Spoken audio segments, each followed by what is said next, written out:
अस्सलाम वालेकुम दोस्तों की हाल चाल ने जनाब। तुसी वेखदे पे हो अरशद अली टीवी ते मैं तुहाडा मेज़बान अरशद अली जोया। ते जिवें कि जनाब तुहानूं पता है कि मैं हर रोज़ जनाब कोशिश करना कि तुहाडे वास्ते जनाब नवीं तो नवीं वीडियो लैके आवां।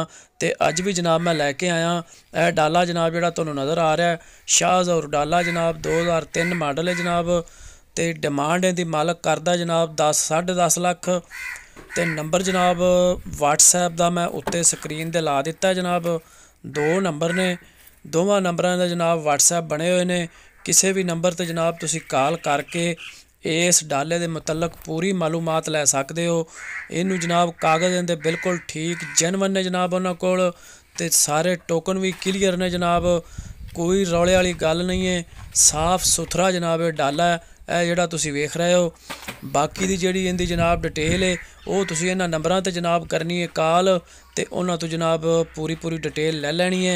एक नंबर है जनाब पाकिस्तान दा, एक नंबर है जनाब सऊदी अरब दे विच जनाब बैठे ने राणा बशारत साहब। उन्हां नाल जनाब तुसी डायरैक्ट कॉल कर सकदे हो ते पाकिस्तान दे विच भी कर सकदे हो जनाब। तो मैं उम्मीद कराँगा जनाब कि मेरी ये जिहड़ी वीडियो ये तुहानूं जनाब बिल्कुल पसंद आई होवेगी।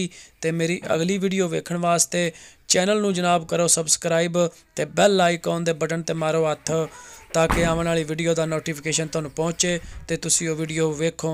अल्लाह हाफिज़। पाकिस्तान जिंदाबाद।